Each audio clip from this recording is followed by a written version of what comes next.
हाँ जी, तो मेरे प्यारे प्यारे एफएम वाले बच्चे जरा ध्यान से सुनेंगे। ग्रुप 2 वाले पेपर ट्रिकी आने के चांसेस हैं। सुपर फास्ट रिवीजन मैंने आपको लिवरेज चैप्टर का करा दिया है। नेक्स्ट जो चैप्टर मैंने टेकअप किया है वो है कॉस्ट ऑफ कैपिटल।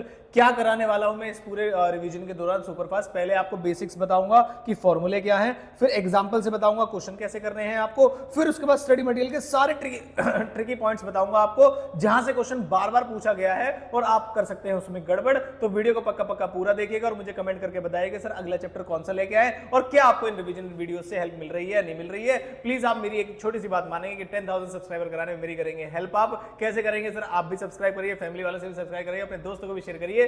इसलिए नहीं कि मैं आपसे बोल रहा हूं, इसलिए कि अगले कल तक मैं आपको ऑलमोस्ट पूरे एफएम का रिवीजन लेके आऊंगा आपके लिए। और अगर बोलोगे तो स्पेशली मैं एमसीक्यू भी सॉल्व कराऊंगा आपको, कम से कम 5-10 केस स्टडीज ऐसी जिसमें एमसीक्यू के क्वेश्चन यहां पर कराए जाएंगे आपको। तो वीडियो करता हूं शुरू, पहले देखने से पहले लाइक कर दीजिएगा, मजा आ जाएगा आपको वीडियो देखकर और रिवीजन आपका बढ़िया तरीके से हो जाएगा। सब्सक्राइब करना ना भूले। तो चलिए शुरू करते हैं।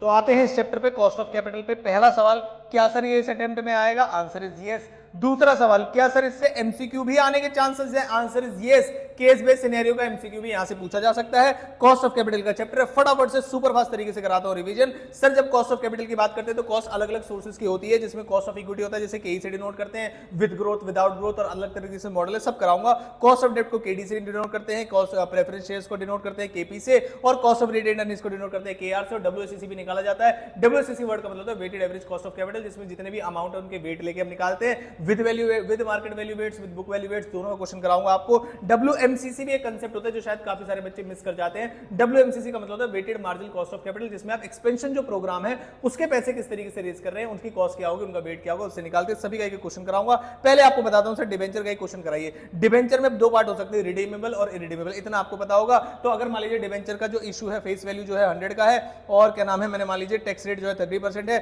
तो किस तरीके से आप निकालेंगे? तो सर टैक्स रेट अगर 30% है, मैं 1000 हटा देता हूं यहां से। अगर 100 की फेस वैल्यू टैक्स रेट 10% है तो आप 10 इधर ले आए, 1 - 6 डिवाइड बाय फेस वैल्यू से डिवाइड कर देते हैं। अगर आपके पास नेट प्रोसीड है तो नेट प्रोसीड से डिवाइड करिए, नेट प्रोसीड नहीं है तो मार्केट प्राइस से डिवाइड करिए। इस तरीके से आपका निकलता है। अगर प्रीमियम पे इशू है तो क्या होगा? तो सर प्रीमियम पे इशू है तो इशू प्राइस है उसका प्रीमियम ऐड करके तब जाके आप डिवाइड करेंगे इसको, और कोई भी दिक्कत वाली बातें नहीं है। इन सभी फॉर्मूले के लॉजिक है, अगर आप बोलोगे तो सर इस चैप्टर के फॉर्मूले के लॉजिक की अलग से वीडियो लाइए तो मैं ले आऊंगा। कि अगर आपको फॉर्मूले याद करने में कोई प्रॉब्लम हो रही है तो मैं गारंटी देता हूं आपको लॉजिक बताऊंगा तो आप पक्का पक्का उसे याद कर लेंगे। लेकिन अभी मैं सुपर फास्ट तरीके से रिवाइज कर रहा हूं। डिस्काउंट है तो सर डिस्काउंट माइनस करके कर देंगे, कोई भी दिक्कत वाली बात नहीं है। यहां आता है खतरनाक क्वेश्चन। खतरनाक मतलब सर रेडीमेबल अगर वाला पार्ट आ गया जिसमें बोलता है डिवेंचर सर रेडीमेबल। थोड़ा जल्दी जल्दी बोल रहा हूं ताकि आपको सुपर फास्ट स्पीड करने की जरूरत ना पड़े। 1.5 1.25 तो एग्जांपल है यहां पर 12% डिवेंचर है, इशू किए गए थे पार पे, फेस वैल्यू पे, रिडीमेबल है 10 साल के बाद, प्रीमियम पे, टैक्स रेट जो है 50% है। तो सर इसका फॉर्मूला है, फॉर्मूला क्या है? इंटरेस्ट 1 माइनस टैक्स रेट, फिर प्लस कर देंगे आप उसमें रिडीमेबल वैल्यू और माइनस कर देंगे उसका इशू प्राइस, डिवाइड कर देंगे आपके से नंबर ऑफ ईयर से, whole divided by average. Average word का मतलब क्या होता है? Redeemable value plus issue price divide by 2। Sir क्या बोल गए आप? समझ में नहीं आया, मैं आपको इसका लॉजिक देने की कोशिश करता हूं। सर इसमें 12% टैक्स रेट है, इंटरेस्ट आपने यहां पर लगाया 12 का, 1 माइनस टैक्स रेट करेंगे तो 0.5 आ जाएगा। रिडीमेबल वैल्यू क्योंकि आपकी प्रीमियम पे है तो 120 रुपए आ गए यहां पर, इशू प्राइस आपका फेस वैल्यू पे तो 100 पे, नंबर ऑफ ईयर्स 10 हो गए और डिवाइड कर देंगे उसे एवरेज से। सर मुझे समझ में नहीं आया ये सब हम क्यों करते हैं, जल्दी से बताता हूं आपको क्यों। देखो, जब आपने डिबेंचर्स को पैसे इशू किए तो आपको इंटरेस्ट देना पड़ेगा। सर इंटरेस्ट है यहाँ पर, ठीक है सर इंटरेस्ट देना पड़ेगा मुझे, तो मुझे 12 रुपए का इंटरेस्ट देना पड़ेगा। टैक्स रेट का उसमें माइनस करूंगा तो टैक्स डिडक्टेबल होता है क्योंकि इंटरेस्ट, तो 6 रुपए का खर्चा पड़ेगा। लेकिन सर जब मैं 10 साल बाद वापस करूंगा तो मुझे तो 120 रुपए देने पड़ रहे हैं। इसका मतलब एक तो मेरे हर साल डिबेंचर का खर्चा होगा प्लस 20 रुपए एक्स्ट्रा जाएंगे 10 साल के दौरान, तो मैं से डिवाइड कर दूंगा तो पर एनम आ गया तो वो आ गया 2 रुपए। तो बताना जरा 6 रुपए मुझे हर साल देने पड़ेंगे, 6 रुपए ब्याज के नाम से और 20 रुपए क्योंकि 10 साल के स्पेन में देने पड़ेंगे। तो मैंने डिवाइड कर दिया नंबर ऑफ ईयर से। कई बार बच्चे गड़बड़ कर जाते हैं, यहां एन लिख देते हैं, नंबर ऑफ ईयर्स यहां की जगह यहां आ जाएगा और यहां 2 लिख देते हैं, तो सभी के पीछे लॉजिक है। तो यहां पर एन क्यों आया, आई होप आपको समझ में आया होगा। नीचे जो 2 वाला पॉइंट है वो ये है कि स्टार्टिंग में 100 रुपए थे, बाद में 120 रुपए वापस देने, ऑन एन एवरेज इन्वेस्टमेंट क्या रही है आपकी, तो ये जगह आपके 110 आ गया और यहां पर आप केडी निकाल पाएंगे। इसी तरीके से सेम तरीके से आता है आपका केपी केपी पे आ जाता हूं मैं जल्दी से, और इसमें कुछ एग्जांपल्स है, पीडीएफ आप मुझे व्हाट्सअप करके ले सकते हैं। सर व्हाट्सअप कैसे करेंगे? हर वीडियो में मैंने नंबर दे रखा है आपको, अगर क्या नाम है नहीं अवेलेबल है तो मैं लिख दूंगा इस वीडियो के लास्ट में, तो वीडियो आप लास्ट तक देखिएगा। यहाँ पर मैं ये पीडीएफ है आप देख सकते हैं, एग्जाम्पल लिखा हुआ, उसका सॉल्यूशन लिखा हुआ है। पूरा चैप्टर भी नहीं करोगे, पहले खाली एग्जांपल्स करके हो तो तब भी आपको बेसिक समझ में आ जाएंगे। ऐसे प्रेफरेंस शेयर से, प्रेफरेंस शेयर्स में भी रिडीमेबल इनरिडीमेबल होता है। रिडीमेबल लगाया है तो इंटरेस्ट वन में से डिवाइड बाय नेट प्रोसीड्स जो हम डिबेंचर्स में करते थे उसमें, क्योंकि ये टैक्स डिडक्टेबल सोर्स नहीं होता इसलिए इंटरेस्ट की जगह ऊपर आएगा प्रेफरेंस डिविडेंड और डायरेक्ट डिवाइड कर देंगे नेट प्रोसीड से। डिस्काउंट पे तो डिस्काउंट से डिवाइड कर देंगे, मतलब माइनस करके, प्रीमियम पे तो ऐड करके, और कुछ नहीं है तो फेस वैल्यू पर। ठीक है सर, आगे चलते हैं। एक क्वेश्चन मैंने यहाँ पर बताया, इसमें बिल्कुल डिबेंचर्स की तरह ही फॉर्मूला बनेगा। यहाँ पर क्योंकि इंटरेस्ट वन में फिक्स्ड नहीं रहेगा तो प्रेफरेंस डिविडेंड रहेगा। यहाँ पर रिडीमेबल वैल्यू वैसे ही रहेगी, इशू प्राइस वैसे ही रहने वाला है, एंड वैसे ही रहने वाला है, और ऑन एन एवरेज भी वैसे ही रहने वाला है। बस 1 - 6 यहाँ पर नहीं आएगा और कोई भी दिक्कत वाली बातें आपको नहीं आएंगी इस वाले टॉपिक पे। फिर आते हैं cost of equity. Sir cost of equity तो रिडीमेबल होते नहीं क्योंकि तो ओनर्स का पैसा होता है, इसलिए कॉस्ट ऑफ इक्विटी को हमने दो पार्ट में बांट दिया है, ग्रोथ मॉडल और without growth model. Growth model क्या कहता है कि सर जो आपका डिविडेंड, पहले विदाउट ग्रोथ मॉडल बताता हूं आपको, ये नॉर्मल क्वेश्चन की तरह है, इक्विटी वाले को कितना डिविडेंड जाएगा, उससे हमने कितने पैसे लिए हैं, दैट्स इट, मल्टीप्लाइड बाय 100, ये फॉर्मूला आपका बन जाता है। लेकिन अगर मान लीजिए डिविडेंड जो है मैंने लास्ट ईयर पे किया था, इस साल मैं सोच रहा हूं कि ग्रो होगा डिविडेंड, तो जो D1 आएगा वो मैं यहां पर लिखूंगा। एनपी जैसे पहले आता है, एनपी नहीं पहले तो आप लिखेंगे फेस वैल्यू। फेस वैल्यू अगर नहीं है क्वेश्चन में तो आपके पास नेट प्रोसीड्स होगी, नेट प्रोसीड नहीं है तो मार्केट प्राइस होगा। इन चीजों को प्रायोरिटी देंगे आप, ठीक है। उसके बाद ग्रोथ अलग से भी ऐड होगी, सारे बच्चे ध्यान रखिएगा, इसमें गलती करके आते हैं। सर एक एग्जांपल से समझाओ, एबीसी लिमिटेड ने जस्ट पे किया है डिविडेंड 5 रुपए का। जस्ट पेड वर्ड का मतलब ऑलरेडी पे कर दिया है, एक्सपेक्टेड डिविडेंड नहीं है at the end of the year, इसका मतलब आप इसमें ग्रोथ ऐड करेंगे। डिविडेंड है 5 रुपए का, 5 ग्रोथ पे, तो मैं D1 निकालूंगा तो 5 + 5% कर दूंगा तो ये आ जाएगा 5.25, D1 आ गया मेरा। सर एनपी क्वेश्चन में गिवन है तो कोई दिक्कत वाली बात नहीं, तो एनपी से डिवाइड कर दूंगा और पूरा 100 से यहीं पर मल्टीप्लाई कर लूंगा और अलग से ग्रोथ रेट ऐड कर दूंगा। मैंने यहीं पर मल्टीप्लाई किया तो 26.25 आया और 5 को अलग से ऐड किया है, ध्यान रखना इसमें कोई परसेंटेज की मिस्टेक मत कर देना आप, ठीक है सर। विदाउट ग्रोथ मॉडल का मतलब क्या है कि सर डी दिया है मैंने, जस्ट पेड किया है, आगे मान लीजिए मैंने कोई उम्मीद नहीं है कि आगे बढ़ेगा तो 4 से डिवाइड हो जाए, 4 से ऊपर रखेंगे 20 × 100, डायरेक्ट क्वेश्चन यहां से निकल जाएगा। आई होप आपको समझ में आया होगा। देखिए एबीसी लिमिटेड है, एक्सपेक्टेड टू पे अ डिविडेंड। एक्सपेक्टेड वर्ड का मतलब यहां पर ये होता है कि this is at the end of the year, इसका मतलब ये है कि आपको इसमें अलग से ग्रोथ ऐड नहीं करना, D1 निकालेंगे, दिस इज D1, तो आप डायरेक्ट लिखेंगे इसमें 12 रुपए, 110 उसका इशू प्राइस है, तो यहां पर आगे आपका 100 रुपए का फेस वैल्यू, प्रीमियम पे इशू किया तो 110 रुपए, और ग्रोथ अलग से ऐड होगा। D1 तो ऑलरेडी गिवन है लेकिन जो ग्रोथ यहां पर ऐड होता है वो तो होगा ही, और कोई भी दिक्कत वाली बात आपको नहीं आएगी। सर इसी बात पे आप WACC का कंसेप्ट बता दीजिए। WACC वर्ड का कंसेप्ट ये है कि जैसे मान लीजिए आपने इक्विटी इशू किए, 15% प्रेफरेंस इशू किए, 10% डिबेंचर्स इशू किए, जितने जितने इशू किए उनकी जो अमाउंट है उसे लिख लीजिए, उस अमाउंट का वेट निकाल लीजिए, यहां पर बनाना चाहिए, ध्यान रखिएगा आप, ठीक है। जो आपने ऊपर केई केडी केपी निकाला है उसे आप यहां रख लीजिए, और यहां पे सुनेंगे सारे बच्चे ध्यान से वाली बात। कैच क्या है इस वाले पॉइंट में? कैच ये है इस वाले पॉइंट में कि सर 20% मल्टीप्लाइड बाय 0.3% मत दबा देना गलती से, वरना गड़बड़ हो जाएगी। आपको सीधा 20 × 0.3 करने और परसेंटेज को उठा के एज इट इज रख देना है। कई बच्चे परसेंटेज लगा के आ जाते हैं उसमें कि 0.3 का 20%, वो गलत है। आप 20% को 0.3 से मल्टीप्लाई कर रहे हैं, ध्यान रखिएगा। यहां पर भी काफी सारे बच्चे गलती करते हैं। जब आप सभी से क्या नाम है गलती नहीं करते हैं, जब क्वेश्चन सॉल्व कर लेंगे तब यहां पर अमाउंट आ जाएगा, वो आपका केओ से डिनोट करते हैं उसको, weighted average cost of capital या overall capital of the firm, cost of the firm, ठीक है। यहां पर कुछ क्वेश्चन है, प्रैक्टिकल नंबर 5 वगैरह मैंने कराए हुए हैं, तो कंसेप्ट मैंने आपको सारे बता दिए हैं। अब मैं आता हूं आपके इलस्ट्रेशन, आपके स्टडी मैट पे। स्टडी मैट में क्या क्या गड़बड़ हो सकती है मैं इलस्ट्रेशन वाइज जाऊंगा, और जिस इलस्ट्रेशन में जहां गड़बड़ दिखेगी मैं आपको पहले ही वार्न कर दूंगा। यहां से शुरू होता है हमारा ट्रिकी वाला पार्ट, मैंने आपको बेसिक्स बता दिए हैं। 1-2 क्वेश्चन वाले फॉर्मूले आएंगे इसमें, वो भी मैं आपको बताऊंगा। केयर वाला फॉर्मूला रह गया, वो भी मैं आपको बताऊंगा इलस्ट्रेशंस के थ्रू। तो जल्दी आ जाता हूं मैं इलस्ट्रेशन में, जो आसान आसान वाली हैं उनको मैं छोड़ दूंगा। ऐसे मैंने एग्जांपल कराए हुए हैं, जो भी बच्चे हैं वो सारे जाके देख सकते हैं। मैं आता हूं आपके कौन से वाले पॉइंट पे, सीधा आऊंगा मैं। एक तो पहले KPKR वाले पॉइंट पे आना चाहता हूं मैं, जल्दी से आ जाऊं। अगर मैं इलस्ट्रेशन नंबर शायद 12 या कुछ है, इलस्ट्रेशन नंबर 12, जी हाँ, ये तो केई वाला पॉइंट है। केई वाला पॉइंट क्या है कि सर इसमें भी कई बार हमसे क्या नाम है पूछ लिया जाता है, जिसमें रिस्क फ्री रिटर्न दिया होता है, मार्केट वैल्यू प्रीमियम दिया होता है, तो इस तरीके से भी क्या क्वेश्चन निकाला जा सकता है। Answer is yes. एक सेकेंड, इसे CAPM अप्रोच बोलते हैं, कॉस्ट ऑफ इक्विटी की कैपिटल असेट प्राइसिंग मॉडल का इसमें फॉर्मूला बोलते हैं। सर इसमें निकाला कैसे जाता है जरा एक बार लिख के बताना, केई कैसे निकालते हैं इसमें। कई बार ध्यान रखना बड़ा क्वेश्चन सॉल्व भी नहीं होगा अगर आपको ये पता ही नहीं था। सर केई कैसे निकाला जाता है, सबसे पहले आप लिखेंगे रिस्क फ्री रिटर्न, फिर उसमें प्लस कर देंगे मार्केट प्रीमियम क्या है उसका, और रिस्क फ्री रिटर्न उससे कितना ज्यादा है, मतलब माइनस कर देंगे उसके बैलेंस को और मल्टीप्लाई कर देंगे बीटा क्या है कंपनी का, बस उससे कोई दिक्कत वाली बात नहीं है। इस क्वेश्चन में देखते हैं सर केई कैसे निकालेंगे। फिर आप calculate the cost of equity whose risk free return, RF given है आपको 10%, कंपनी का बीटा गिवन है 1.75, और मार्केट पोर्टफोलियो पे इक्वल टू 15% एक्स्ट्रा मिल रहा है आपको। तो सर आपने क्या किया, जो RF है उसे इस तरीके से लिख दिया, RM जो मार्केट से मिल रहा है 15% है, माइनस करेंगे 5% और बीटा से मल्टीप्लाई कर देंगे, तो ये आपका KE आ जाएगा। ध्यान रखिएगा कई बार यहां पर मार्केट रिटर्न ना देके ध्यान से सुनेंगे सारे बच्चे मेरी बात, प्रीमियम गिवन होगा। ये बहुत छोटी छोटी बातें हैं क्वेश्चन की जो आपके पूरे क्वेश्चन को गलत करा सकती हैं।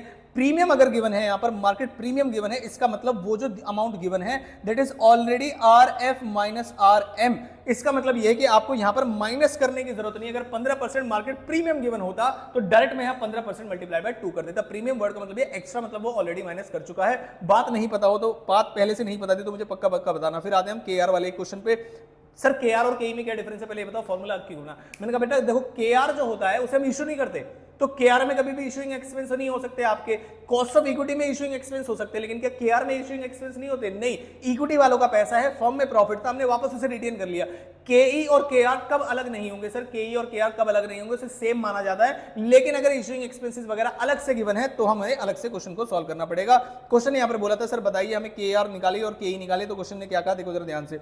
फेस वैल्यू कंपनी की जो है इक्विटी की 10 रुपए है, करंट जो मार्केट प्राइस है वो 200 रुपए है, ठीक है सर। कंपनी नया प्रोजेक्ट लाना चाहती है, उसके लिए रिटेन अर्निंग्स भी है, उसके पास इक्विटी भी है, आपको निकालनी कॉस्ट ऑफ इक्विटी और cost of retained earnings. If issue price जो है वो 190 है, इसका मतलब ये जो इशू प्राइस है कहां यूज होगा? इक्विटी में, ठीक है सर। फ्लोटेशन कॉस्ट 5 रुपए, तो 190 में से मैं माइनस कर दूंगा 5 रुपए, तो 185 आ जाएगा। Dividend at the end of first year is expected ₹10। ये क्या गिवन है आपको? ये D1 गिवन है। बाकी क्या गिवन है सर? ग्रोथ गिवन है। फॉर्मूले पे आते पहले KE निकालने के लिए। KE में क्या कोई चेंज आएगा? नहीं। D1 गिवन है, 190 में से 5 किया आपने और ग्रोथ रेट ऐड कर दिया, सिंपली निकल गया। सर KR में क्या डिफरेंस होगा? KR में हमने 200 लिख लिया सीधा, 200 का मतलब ये तो मार्केट वैल्यू थी, तो ना मुझे इशू प्राइस से कोई लेना देना है KR के अंदर, और ना ही मुझे उसमें इशूइंग एक्सपेंस से कोई लेना देना है, क्योंकि ना वो इशू किए जाते हैं ना उसमें एक्सपेंस किए जाते हैं। अगर ये बात नहीं पता होगी तो पहले से मुझे पक्का पक्का लाइक करेंगे कि बच्चे कई बार क्वेश्चन में KR भी निकाला जा सकता है, ध्यान रखेंगे। कुछ ना गिवन हो तो KE equal to KR assume करते हैं हम, ठीक है सर। ये क्वेश्चन मैंने आपको बताया, क्वेश्चन में D0 वगैरह गिवन है, ये तो आप प्लस करके निकालेंगे, मुझे नहीं लगता है इस क्वेश्चन मुझे बताने की जरूरत है। WACC वाली बात मैंने आपको वहीं पर बता दी थी।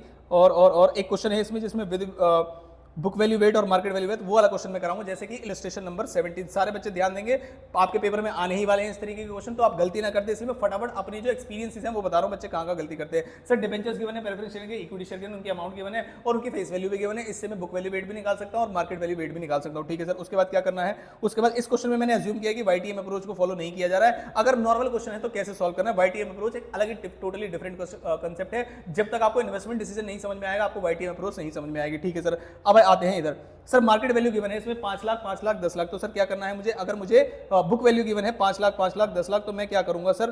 क्या मैंने बुक वैल्यू से भी सॉल्व किया है क्वेश्चन को? एक बार चेक कर लेता हूं। जी हां, सोर्स है मेरे पास डेट, प्रेफरेंस और इक्विटी, अमाउंट है 5 लाख 5 लाख 10 लाख, उसका वेट निकाल दिया मैंने। उसके बाद चलते हैं सर, आप बताइए कि इनके कॉस्ट कैसे निकालेंगे? तो क्वेश्चन ने कहा था मार्केट प्राइसेस गिवन है, ठीक है सर।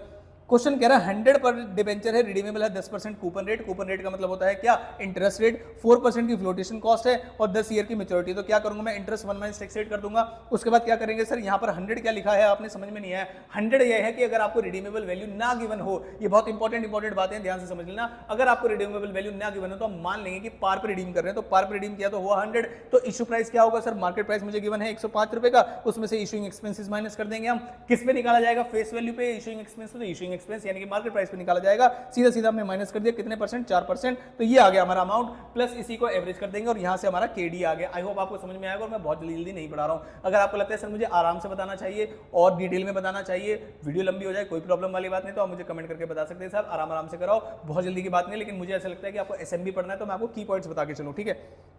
उसके बाद प्रेफरेंस शेयर के बारे में भी यही बोला कि रिडीमेबल है एट पार, ठीक है। 5% कूपन रेट है, 2% की फ्लोटेशन कॉस्ट है। ये कैसे निकलेगा? बिल्कुल जैसे हमने ऊपर वाला पॉइंट निकाला बिल्कुल वैसे ही निकलेगा। आ जाओ भाई जल्दी से, इतना अटकने वाला टाइम नहीं है अभी हमारे पास। जी हाँ, यहाँ पर आपने निकाल दिया, कोई दिक्कत वाली बात नहीं है, ठीक है सर। इक्विटी के बारे में बताओ, 4 रुपए की फ्लोटेशन कॉस्ट है, मार्केट प्राइस 24 रुपए, तो 24 माइनस 4 कर देंगे इसमें। और जो डिविडेंड है वो डिविडेंड ऊपर गिवन होगा मुझे कि हम कितना एक्सपेक्ट डिविडेंड कर रहे हैं, कि नेक्स्ट ईयर में एक्सपेक्टेड डिविडेंड 1 है और ग्रोथ रेट 5 है। नेक्स्ट ईयर में तो मतलब ऑलरेडी D1 गिवन है आपको, तो आप क्या करेंगे इसमें सर? आप क्या करेंगे? D1 यहाँ लिखा, 24 माइनस 4 लिखा हमने, एक्सचेंज एक्सपेंस माइनस कर दिया और अलग से ग्रोथ रेट ऐड कर दिया। ये है 10%, तो अब मेरे पास 10% आ गया, मेरे पास 4.06% आ गया और 6.175% आ गया। अगर मैं YTM अप्रोच को फॉलो नहीं कर रहा हूं, मैं उस केस में बता रहा हूं। तो ये सब मैंने इंडिविजुअल कॉस्ट लिखी, वेट मेरे पास है, परसेंटेज को मैं इस्तेमाल नहीं करूंगा, मल्टीप्लाई करूंगा तो WACC आ जाएगा मेरा यूजिंग बुक वैल्यू वेट्स।